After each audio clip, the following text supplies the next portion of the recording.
How's it going, everybody? Welcome back to Is It a Buy, where we talk about stocks and try to determine if they are with a buyer and maybe a pass. My name is Corey. I just like to preface the video by saying I'm not a financial advisor. I'm just a guy who likes to talk about stocks, so please take what I say with a grain of salt, all right? Whew, got tripped up there. How's it going, everybody?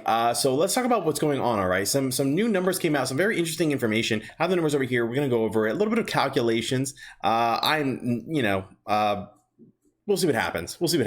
So this is in reference to the May the 4th meeting that was postponed, rescheduled.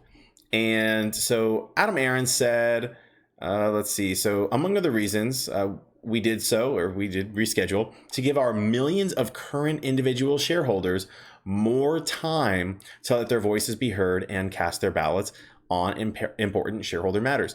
Now, whenever I first read this, I thought his verbiage was a little bit weird, but the more I read it, maybe I'm reading too far into it, but I feel like he's trying to say something, right?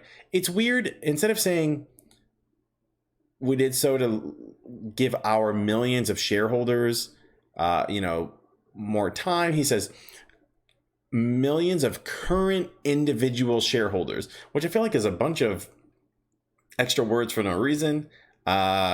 And maybe this was intentional by him, or maybe it's too much speculation. But anyways, so he said millions of shareholders, and this person, Shua, right here said, did he say millions of shareholders?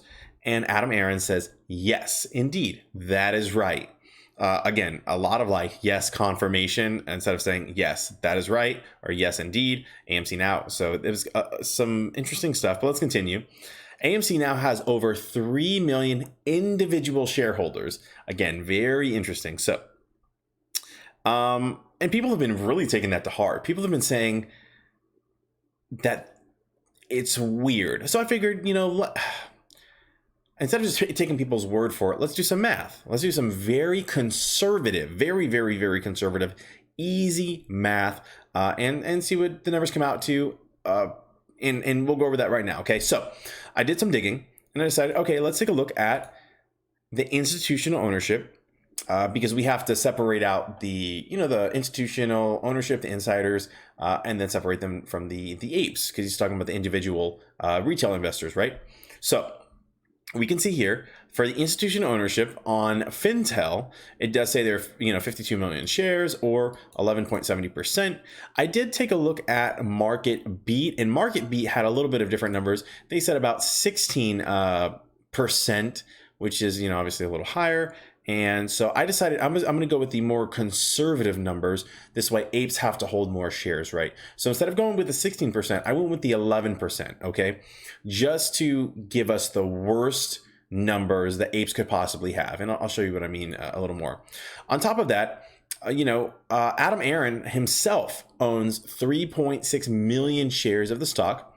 And keep in mind that my numbers do not include any crazy numbers that would be out there. For example, additional, if any of the executives in the company, if they hold stock, any people of the board, yada yada yada, any of those people, my numbers do not include them. So again, my numbers are very, very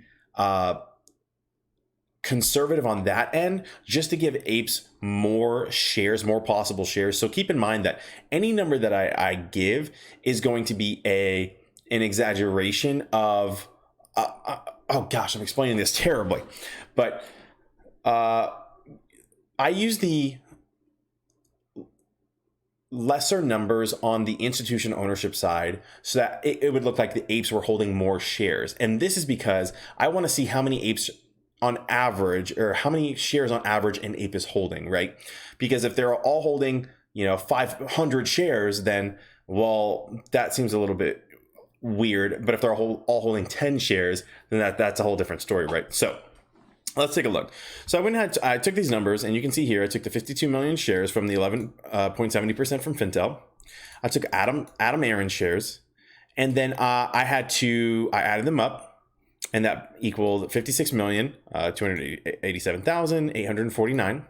And I wanted to see what the float was, right? How many shares are actually available to trade? The public float here is 417. It's on Market Watch, so I wanted to cross reference it, and I see 417 million here as well.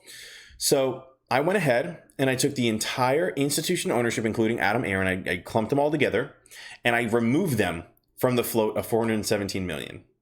So now we have just over 361 million shares that are possible for Apes to hold. And remember, this number is actually even smaller because institutions are, I didn't include some of the higher people in the company and stuff like that. Okay, so with this being the number, a conservative, and again, I wanted to give you guys conservative numbers just to show that, just to show the point here, right?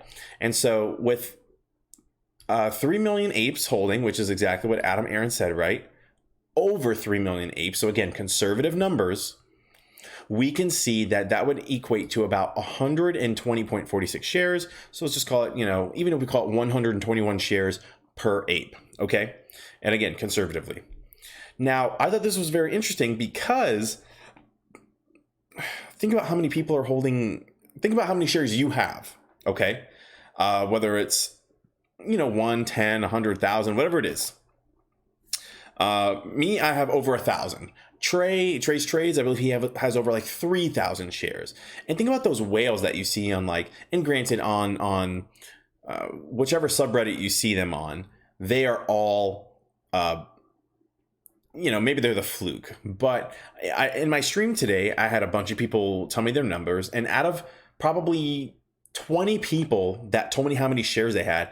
I mean, I had a guy on there or a person on there with over 3,000 shares, like just so many shares. I only had one person that was actually willing to say that they had less than 100 and they had 8 shares. Okay. And granted, there are some people like that, but if you think about it, that person with 3,000 shares, if they were to distribute it evenly, then it would really just kind of balance out to everyone having, that person would cover, and then they would cover anyone who else had under 100 shares. So anyways, my point is the numbers obviously look very off, and that's why everybody is making such a big deal about this, right? If you look at these numbers, it just doesn't really add up. And this is where these synthetic shares and all of the wild hodgepodge of what's going on with the market, with the synthetic shares and the naked shorting, yada, yada, yada, is coming from. And I think it's very interesting. It's hard to get a true deduction of what is happening, to deduce what exactly these numbers mean. But I think they are very significant. And I think Adam Aaron, remember, he's not allowed to say anything directly, obviously, but I feel like in his verbiage, he may be trying to say something, right? Matt Kors did a poll here, and you can see how many people, and granted, there are people, this is out of over 12,000 votes, and you can see there are people who have, 1 through 100, but there are plenty of people that could make up for these numbers right here in this pool. Okay, plenty of people in these other pools that, if they were to, theoretically even out, anyone from here up could theoretically even out anyone in here to be over 120 shares. And so I think that is a very, very clear indication that there are way more shares in the float than that are supposed to be. And again, this is where, and it's more like confirmation bias at this point, right? We feel like there's been naked shorting. We've seen the numbers. Everything we've seen points to synthetic shares in the market. And I think this is just another indicator of exactly what we're seeing. And whenever we see that there's these synthetic shares, to me, that goes back to you decide the price. Because they have to buy all of the synthetic shares, all of the real, everything they're going to have to buy is going to make sure that the apes are the ones who determine what the price of the stock goes for. Because as long as the apes are holding, the hedge funds will have to cover at a higher and higher and higher price.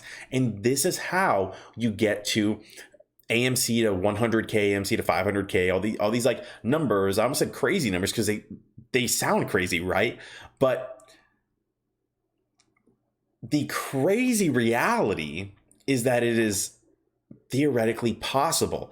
And it's such a hard concept to wrap your head around. Like, even me just saying it right now, I feel like I sound like a crazy person. And if I try to explain this to someone at like work or something, right, they're going to say, what are you talking about? You sound you sound insane. And so it's just really hard to fathom that these guys would have put themselves in such a bad place. But, you know, whenever I explain it to people and I say the hedge funds got greedy, then for some reason they just like, all of a sudden they're like, oh my gosh, like it just makes so much sense whenever you say that sentence to people. The hedge funds got greedy. They put their hand too far in the cookie jar and they're stuck. And now we get to decide what we're going to do with them. All right. And that is what I have for you guys. Thank you so much for taking the time to watch the video. If you did like the content, consider subscribing. If you want to get this video out to more people, show more people, be sure to share it or like it. That helps the YouTube algorithm. But thank you guys so much for taking the time to watch the video and bearing with me. You guys have a great day. Peace.